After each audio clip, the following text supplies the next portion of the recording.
नाम है आपका? ललित कुमार। ललित कुमार जी, आपने वो हैदराबादी समाज का बिजनेस तो बता दिया, माहौल तो बताओ। माहौल तो देखो जी, बदलाव तो चाहिए, हरियाणा बदलाव चाहिए।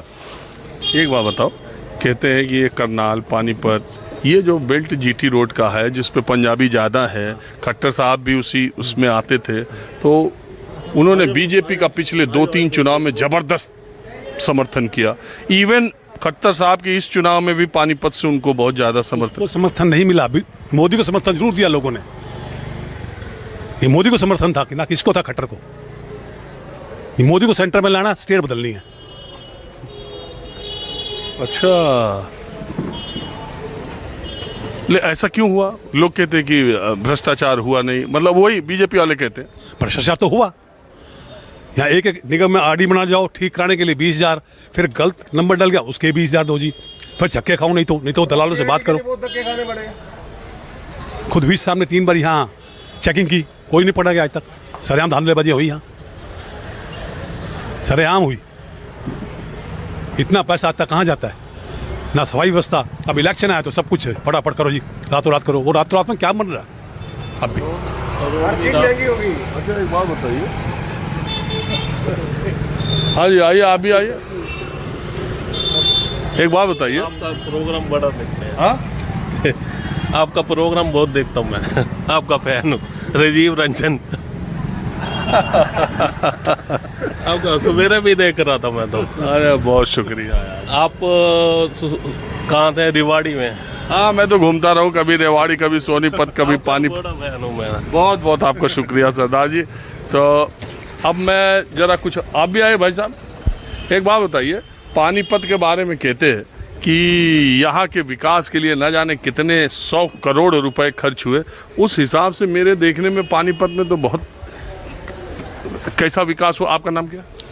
मेरा नाम संदीप रलहन है और मैं भारतीय जनता पार्टी का कार्यकर्ता हूं। वो तो कुर्ते का रंग बता रहा, थोड़ा डाउट है। कुर्ते पे कोई किसी का वो नहीं है, किसी का भी अपना। चुनाव में रंग से तो पता चला। सबसे पहले आपका स्वागत है राजीव रंजन जी। आप एक अच्छे एंकर हैं न्यूज़ 24 के। आपका बहुत शुक्रिया। आपका कार्यक्रम सब लोग देखते हैं, चाव से देखते हैं, और आप पब्लिक के बीच में बिल्कुल रम जाते हैं और साधारण तरीके से पूछते हैं, लोग साधारण तरीके से आपको बता भी देते हैं। ये आपकी कला है। पानीपत में आपका स्वागत है, और ख़ास तौर पे ये जो हैंडलूम नगरी के नाम से अंतर्राष्ट्रीय मार्केट में आप खड़े हैं इस समय। आप, ये पानीपत नहीं है, ये एक अंतर्राष्ट्रीय बाजार है, और यहाँ का उत्पाद विदेशों में, देश में, विदेशों में खूब मशहूर है, और अच्छा यहाँ से निर्यात भी होता है, और देश में भी अच्छी मात्रा में लोग इसकी खपत करते हैं। आप चुनावी कोई बात करना चाहते हैं तो चुनावी कोई सवाल है तो आपका पूछिए। आप, मैं ये कह रहा हूँ कि पानीपत में आप, चलिए आप भाजपा के, आप ही से पूछ देता हूँ कि ये खट्टर साहब की सरकार, सैनी साहब की सरकार, मैंने अखबारों में पढ़ा कि 1700 कितना करोड़ पानीपत के विकास के लिए खर्चा किया। आप उसके विकास कार्यों से किस कदर कैसे लेते हैं? एक सवाल मैं आपसे पूछूं, आप पानीपत में पहली बार आए हैं या पहले भी कभी 2, 4, 5 साल, 10 साल तो आते रहते हूँ। 10 साल पहले, 5 साल पहले का पानीपत और आप अब जो पानीपत आए हैं, कुछ आपको बदलाव दिखा? आपको कोई ज़्यादा नहीं ज़्यादा दिखा आपको? ये पानीपत की जनता आपको ज़्यादा बेहतर बता सकती है, क्योंकि आप यहाँ के मूल निवासी नहीं हैं। आप आते होंगे चंडीगढ़, दिल्ली वगैरह, आने जाने में आप बाहर की बाहर निकल जाते होंगे, लेकिन पानीपत में बहुत बदलाव आया है, पानीपत में बहुत परिवर्तन हुआ है। ये विपक्षियों का एक दुष्प्रचार है, जो उन्होंने थोड़ा सा, हो सकता है कहीं उनको सफलता, यूपी में उनको थोड़ी बहुत सफलता ये लोगों को बहला फुसला करके और थोड़ा भरम फैला करके मिल गई है। हरियाणा के लोग, मैं चैलेंज करके बोलता हूँ, हरियाणा के लोग, आरक्षण का वो समय, आरक्षण के नाम पर भी हरियाणा को जलाया गया। मैं बुलंद आवाज में बोलता हूँ, हरियाणा के लोग उस घटना को, उस तोड़ फोड़ को, वो जो एक बदले की भावना से किया गया काम था, चुन चुन कर समुदाय विशेष के लोगों को, जिनकी दुकानें, जिनके संस्थान जलाए गए, हरियाणा के लोग नहीं भूले उसको आज तक। वो जख्म आज तक भी लोगों के दिलों में है। ये लोग, हरियाणा की जनता, हरियाणा के लोग दोबारा उन लोगों का मौका कतई नहीं देंगे। जितना दुष्प्रचार उनको करना है कर लें। चलिए ठीक है। अब आप ही की बात से, अब आप इसमें बीजेपी के आ गए। सरदार जी ये कह रहे हैं आप दिल्ली चंडीगढ़ आते होंगे, आपको पानीपत का बदलाव नहीं दिखा। आप ईमानदारी बताओ, आप पिछले 5-10 वर्षों में पानीपत में विकास में क्या क्या आपको ऐसा दिख रहा है जो एकदम दुनिया बदल सी गई?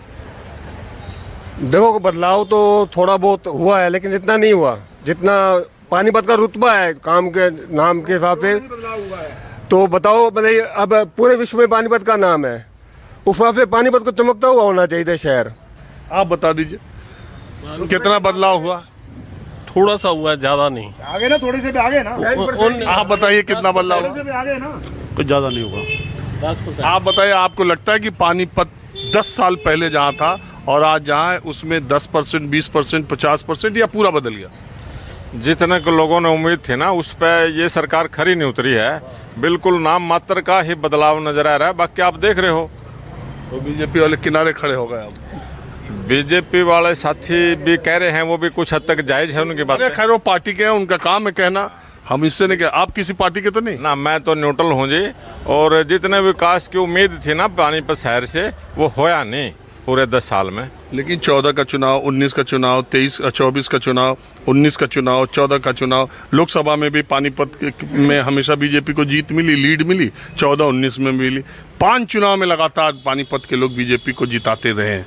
तो इस बार कुछ, इस बार जो है मुकाबला जो है वो कांटे का है। अब आप कुछ नहीं कह सकते कौन सीट निकाल रहा है, और लगभग पब्लिक बदलाव चाहती है। तो बिल्कुल आम लोगों के बीच पानीपत के शहरी इलाके से थोड़ी ग्रामीण इलाकों से मैंने बराबर जानने की कोशिश की कि इस बार के चुनाव का माहौल क्या है। आपका नाम क्या है? जय भगवान। हाँ, जय भगवान। और आपका क्या नाम है भाई साहब? मेरा विनोद। हाँ, विनोद शर्मा। विनोद जी, आप क्या